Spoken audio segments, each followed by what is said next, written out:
What if the feeling of being a separate you, struggling through a chaotic world, is the greatest illusion you will ever face?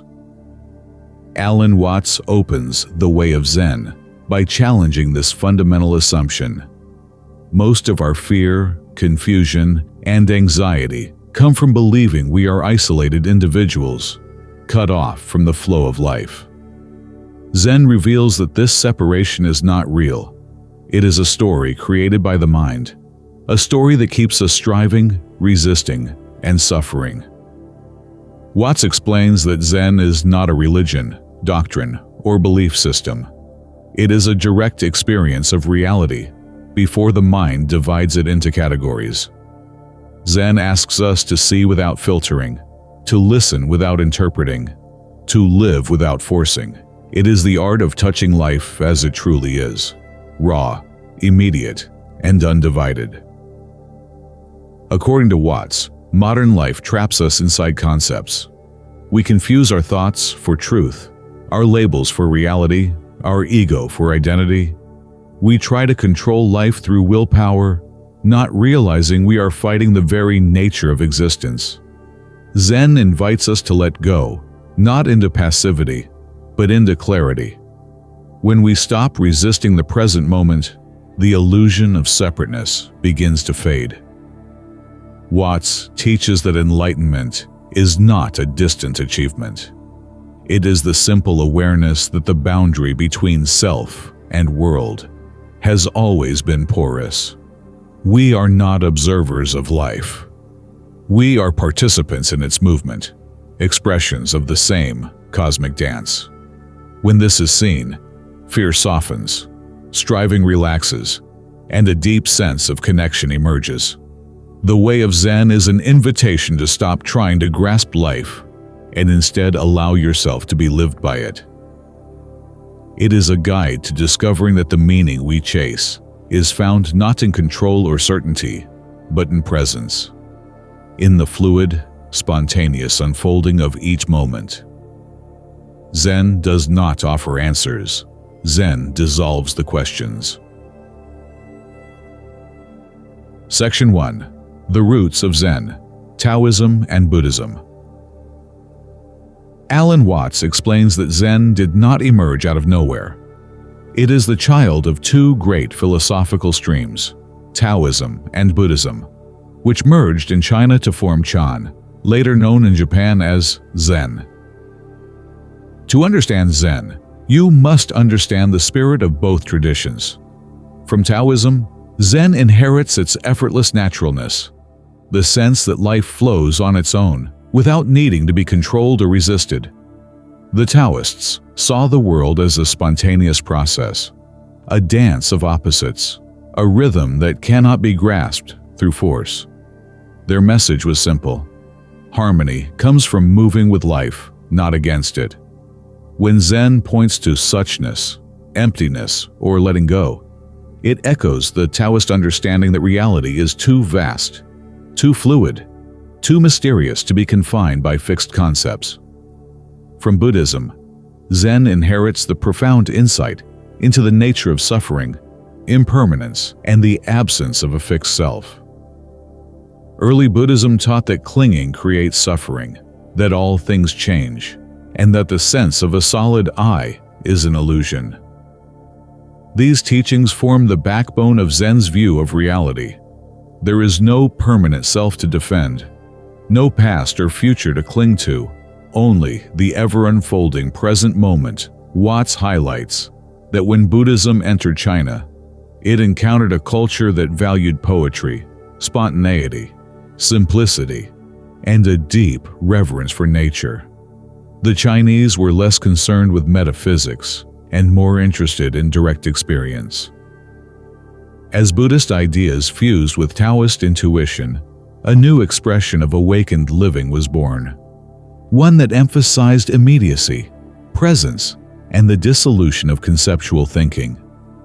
Zen became a practice of seeing reality directly, without relying on scriptures, rituals, or intellectual analysis. Its roots gave it a unique character, the clarity of Buddhism blended with the naturalness of Taoism. This is why Zen monks sweep floors, drink tea, and chop wood with the same reverence as meditation. The ordinary becomes sacred because Zen recognizes no separation between the spiritual and the everyday. Watt's explanation of Zen's origins reveals its essence, a tradition that cuts through theory and returns you to direct, unfiltered experience.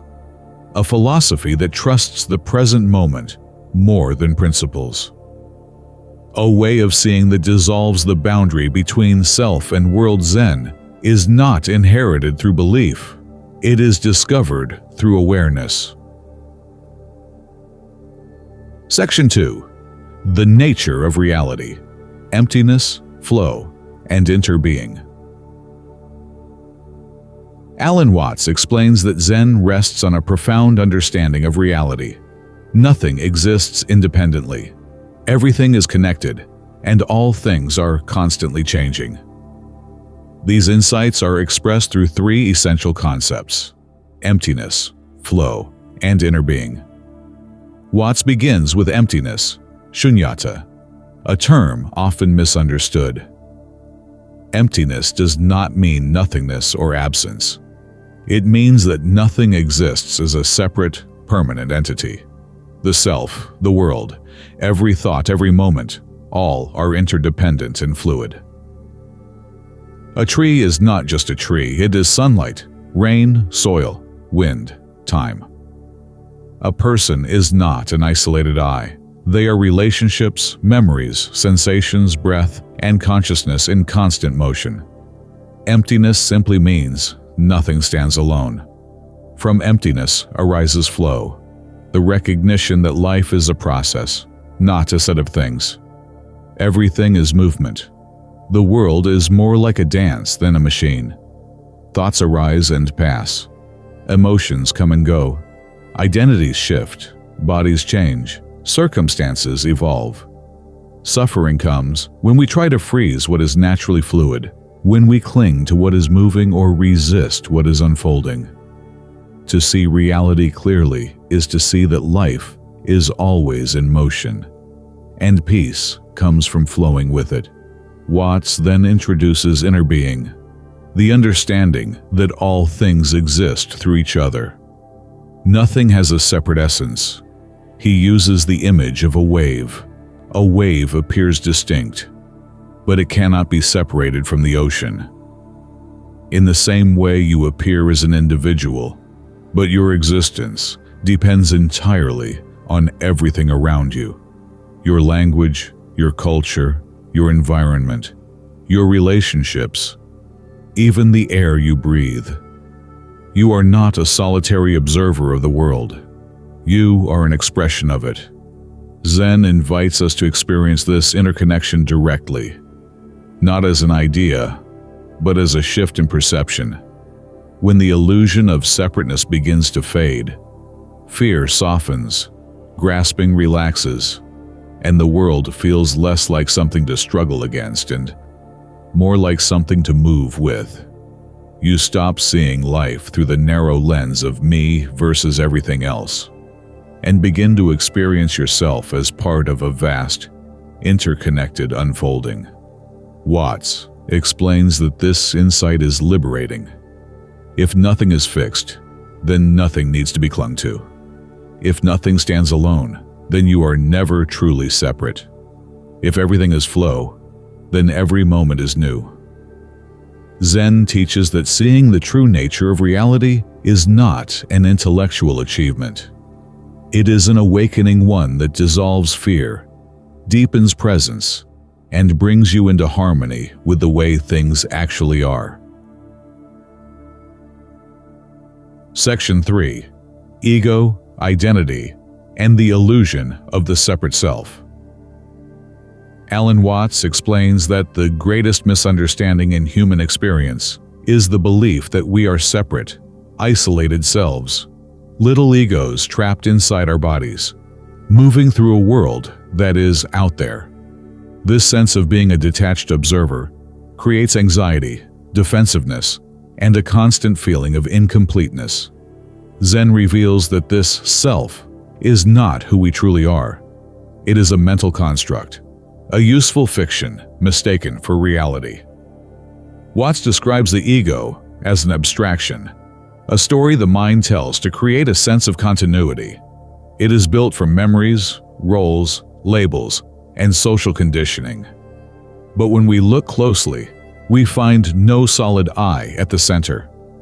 Only thoughts arising and passing, sensations appearing and dissolving. The ego is like a shadow. It follows us, shapes us, but has no independent existence.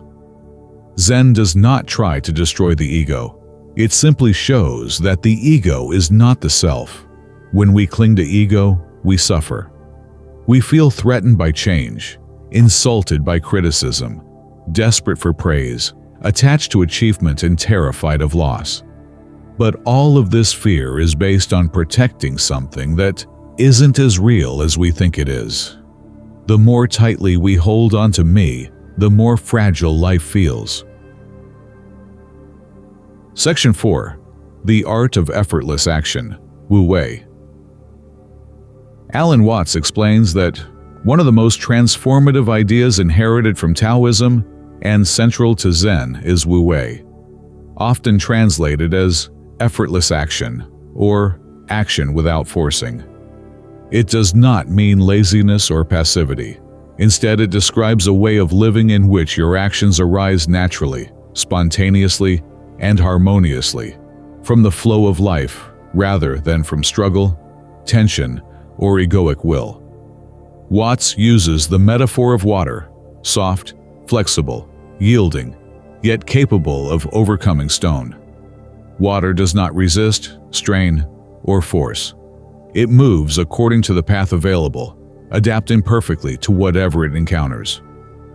Wu-Wei invites us to live the same way, aligned with the natural rhythm of events rather than fighting against them. He explains that much of our suffering comes from trying too hard. We force outcomes, push ourselves into exhaustion, manipulate situations, and cling to plans that no longer fit the moment. This striving creates friction, anxiety, and a sense of separation between ourselves and the world. Wu-Wei dissolves this tension by replacing control with cooperation.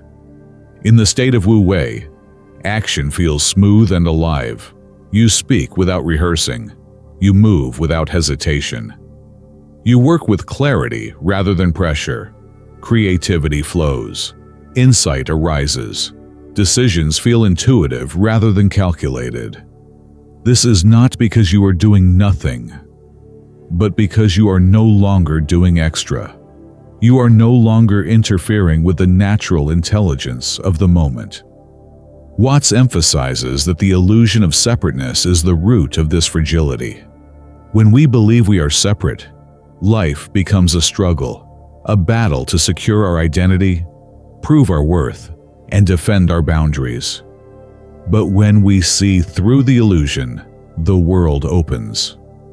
The boundary between self and other softens. We begin to experience ourselves as part of the flow of reality rather than an isolated fragment of it. He explains that awakening is not discovering a new identity. It is seeing that no fixed identity ever existed. It is the realization that consciousness is spacious, fluid, and unbounded.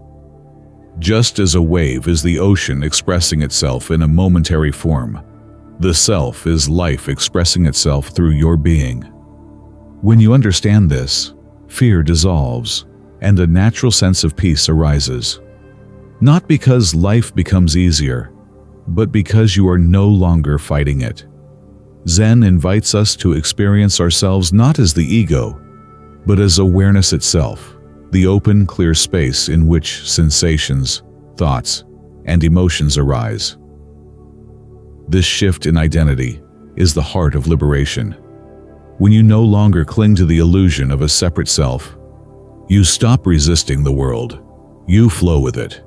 You feel at home in it.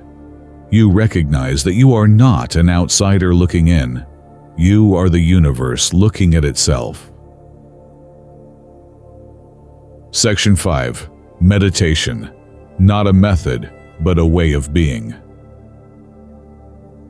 Alan Watts emphasizes that in Zen, meditation is not a technique you master. It is a way of being. Most people approach meditation with the mindset of achievement, trying to quiet the mind, reach a state of calm, eliminate thoughts, or force themselves into enlightenment. But this striving is the very thing that keeps the mind restless. Zen meditation, or Zazen, asks for something entirely different. To sit with reality exactly as it is, without effort, goal, or resistance. Watts explains that true meditation is the art of allowing. You sit, breathe, and simply notice. Thoughts appear, sensations arise, emotions move, and none of them are problems. You do not chase them, suppress them, analyze them, or take them personally. You watch them the way you would watch leaves floating down a stream, present, aware, undisturbed.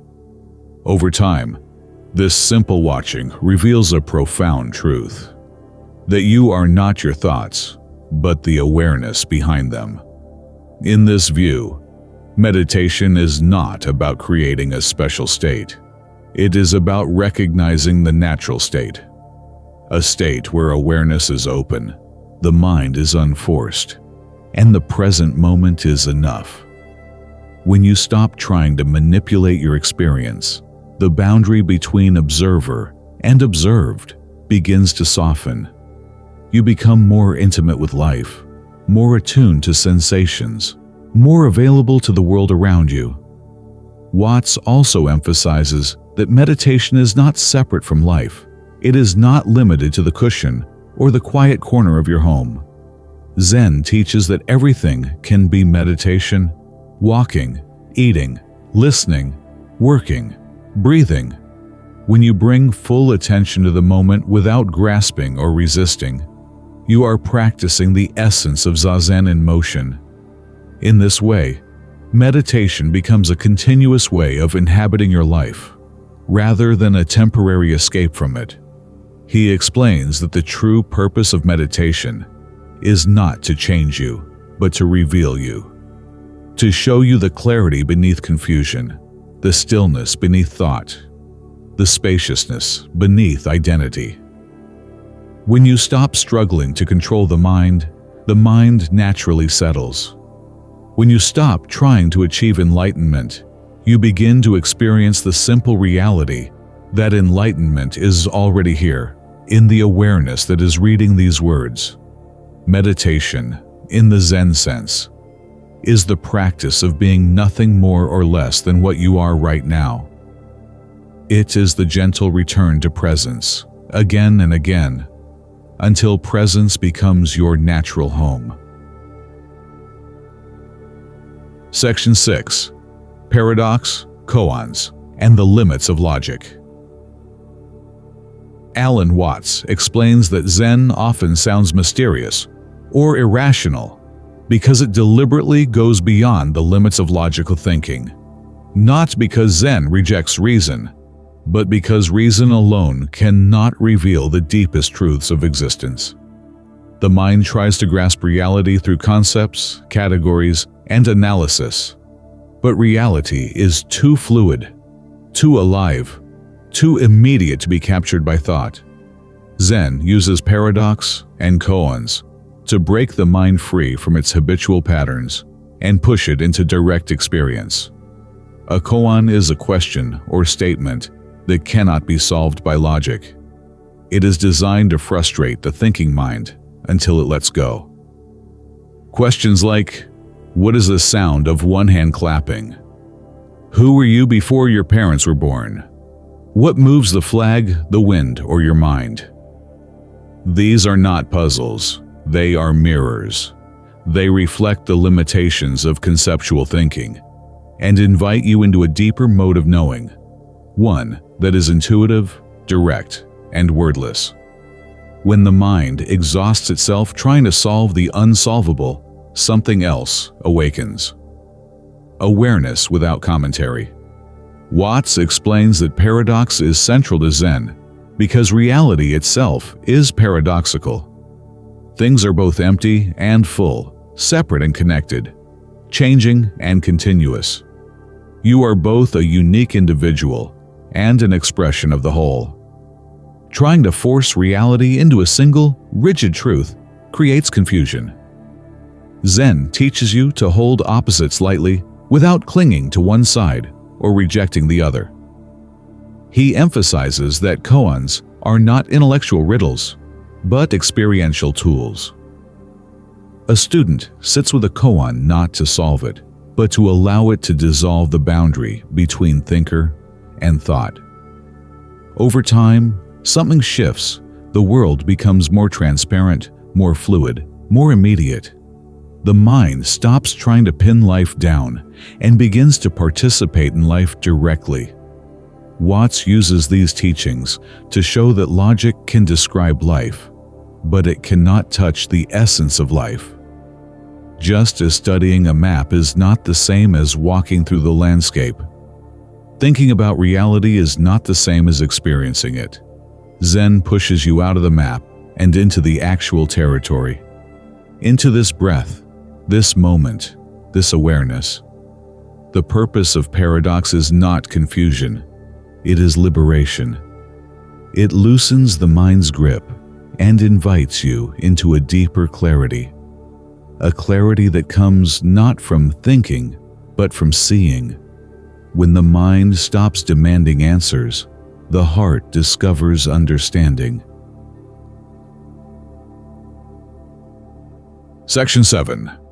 Living Zen: Simplicity, Presence, and Freedom.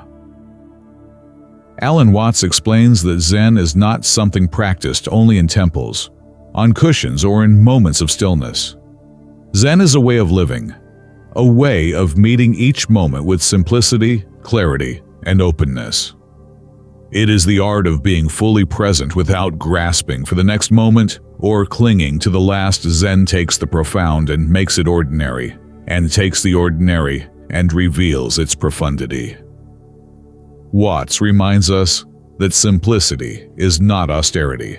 It is the removal of unnecessary complexity, the mental noise, the constant striving, the endless commentary that clouds perception. When the mind quiets, life becomes surprisingly vivid. The sound of rain, the warmth of a cup in your hands, the texture of breath moving in and out, each becomes complete in itself. Zen teaches that nothing needs to be added to this moment for it to be whole. Presence, in the Zen sense, is not forced concentration. It is relaxed awareness. It is the gentle recognition that life is happening now, and this now is enough. Watts explains that when you stop trying to control the moment, you become intimate with it. You hear more clearly. You see more deeply. You act more freely. The world feels less like an obstacle course and more like a rhythm you are part of. This presence naturally gives birth to freedom. Not the freedom to get whatever you want, but the freedom from needing things to be a certain way. Freedom from the restless ego. Freedom from the pressure to prove, achieve, or defend. In this freedom, actions become lighter, decisions clearer, and relationships more genuine. You stop imposing yourself on life and begin participating in it with sincerity and ease. Watts emphasizes that living Zen is not about perfection or unbroken mindfulness. It is about returning, gently, repeatedly, to the simplicity of this moment. Every time you notice your mind drifting into worry, comparison, or tension, you have the opportunity to come back to breath, back to awareness, back to the direct experience of being alive. In living Zen, you realize that the extraordinary is hidden inside the ordinary, that peace arises not from controlling life, but from letting life be life. That freedom is not found in escape, but in presence. and that the deepest wisdom is often discovered in the quiet, simple moments we usually overlook. Zen is not a practice you perform. It is a way of moving through the world, open, attentive, unburdened, and free. Final reflection: Zen as the art of being fully alive. Alan Watts closes The Way of Zen by reminding us that Zen is not an escape from life. It is a deeper entry into it. Zen is the art of being fully alive, awake to what is happening in the present moment, free from the compulsive need to control, analyze, or resist. When we drop the illusion of separation and let go of the ego's constant grasping, life becomes lighter, more fluid, and infinitely more real. Watts teaches that awakening is not a dramatic event.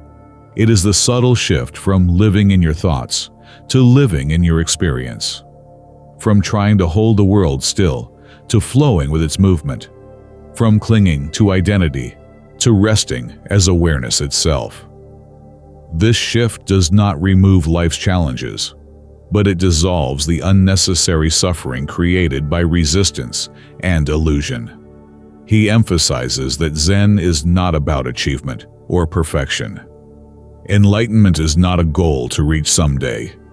It is the recognition of what has always been true, that you are inseparable from the world you inhabit, and that the present moment is complete as it is. When you stop chasing a better version of yourself or a better version of life, you begin to notice the beauty that was always here, in sound, breath, movement, connection, simplicity.